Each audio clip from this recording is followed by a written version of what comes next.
All right, let's dive into this, shall we? Ever gotten that blank stare when you tell someone you're reading about large language models? Uh-huh. Yeah, I think we've all been there. It's like the eyes glaze over. They're thinking, oh boy, here comes a tech overload. But honestly, this stuff is fascinating. It really is, and it's becoming more relevant every day. LLMs are what power those AI chatbots everyone's talking about. Yeah, The ones that can practically write your emails for you. seriously, sometimes it feels like magic. Yeah. But you're saying these things are built, not just magically born knowing how to speak English better than I do. Exactly. Under the hood, it's all about training artificial brains, essentially on a mountain of information. And I mean a mountain. Okay, so walk me through this. How do you even begin to build a digital brain? Where does the learning process even start? Well, the first step is called pre-training. It's like teaching the model language itself before any specialized skills. So, kind of like a human baby, I guess. They're not born knowing how to write a sonnet, but they do pick up the basics of language just by listening. Exactly. And the listening part for LLMs, that's where the massive data sets come in. We're talking Yeah. about feeding them the equivalent of, I think the last estimate I saw was over 5 million books worth of text. 5 million. Yeah. See, this is what I mean. It's mind-boggling. That's like beyond a human lifetime of reading. What do they even read? Well, it's not just about quantity, it's variety too. We're talking websites, books, articles, even the good, the bad, and the ugly of social media. Wait, so you're telling me these LLMs are reading my tweets? Uh-huh, probably. And all of that shapes how the LLM understands and uses language. Just like if you immersed yourself in, say, every form of Italian media, you'd learn a lot more than just from a textbook, right? Oh, absolutely. You'd pick up on slang, different writing styles. Exactly. But here's the real question. How do you turn words into something an AI can actually process? Yeah, because a computer can't exactly flip through a dictionary and get the same nuances that we do. Right. So imagine you're baking a cake. You wouldn't just throw all the ingredients in a bowl at once, would you? Tell me you haven't seen my baking disasters. Let's just say too much baking soda is a thing. Right. So just like you need a recipe, LLMs need tokenization. It's like separating the recipe into individual ingredients, words, punctuation, even parts of words. Okay, so we've got our ingredients sorted. What's next? Do we preheat the oven? Pretty much. Now we need embeddings. It's like imagine a map of language where words with similar meanings are clustered based on how often they appear together. Okay, so like happy and joyful might be closer on this map, while happy and, I don't know, anchovies are nowhere near each other. Exactly. That's how the LLM starts to get those subtle relationships between words. But the real magic happens with something called a transformer. Transformers, like robots in disguise. Now, I know we've jumped universes here. Not quite robots, but they do transform how the LLM understands context. Imagine reading a mystery novel. You're picking up clues as you go, and they all come together in the end. Transformers let LLMs do that with language. So, like that example from the research we saw, the cat chased the dog, was fast.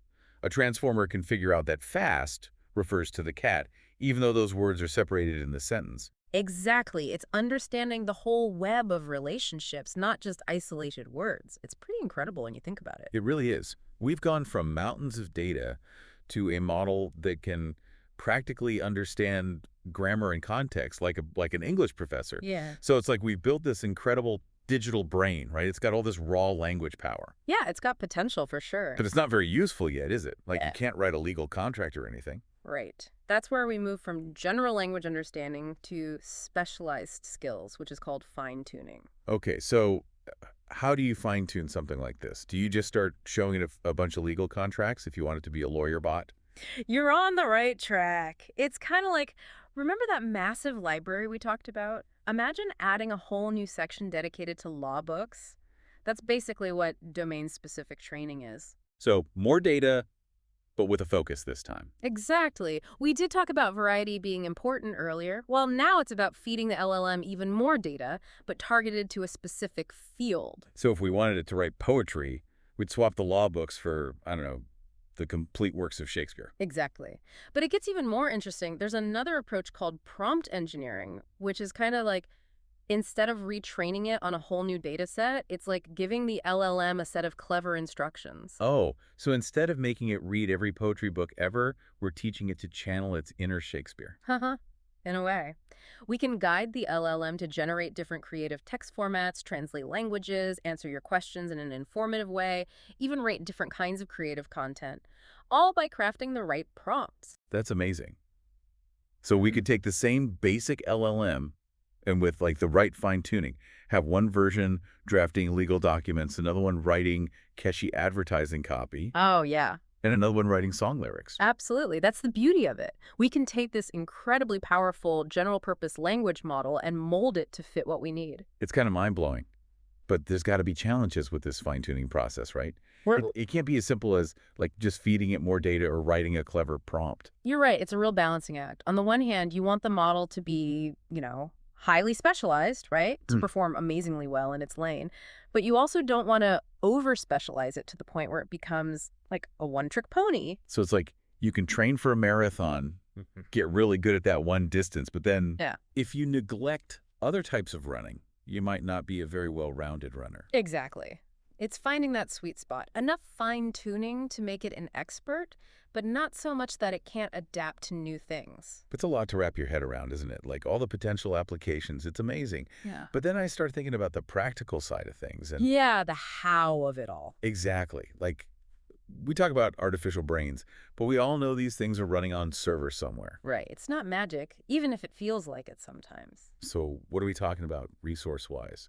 I mean, to train one of these LLMs, it can't be cheap. It's definitely not something you can do on your average laptop anymore. We're talking massive amounts of data, which means storage, processing power. The energy consumption alone is incredible. No kidding. Yeah. Give me a sense of scale here. What are we talking? Think like powering a small city for a day. That's the kind of energy it takes to train some of these bigger LLMs.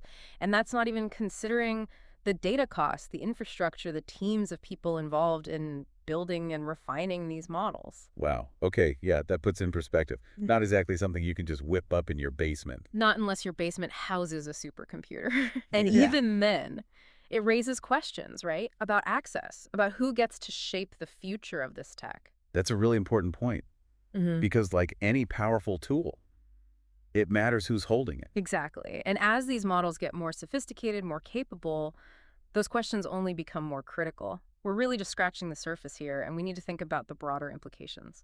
So what does the future hold for LLMs? Where do we go from here? That's the million-dollar question, isn't it? But I think it's safe to say LLMs have the potential to revolutionize, well, a lot of things. How we work, how we learn, how we create. Even how we have these conversations, probably. Exactly. Imagine a world where these models are helping us unlock new scientific discoveries, personalize education, even write the next great novel. It's exciting and a little daunting, to be honest. No kidding. It feels like we've opened this door to a whole new world of AI and the adventure's just beginning. Well, there you have it. From mountains of data to clever algorithms and some pretty mind-blowing potential, we've taken a deep dive into the world of LLMs. Until next time, keep exploring, keep asking questions, and keep your mind open to the possibilities.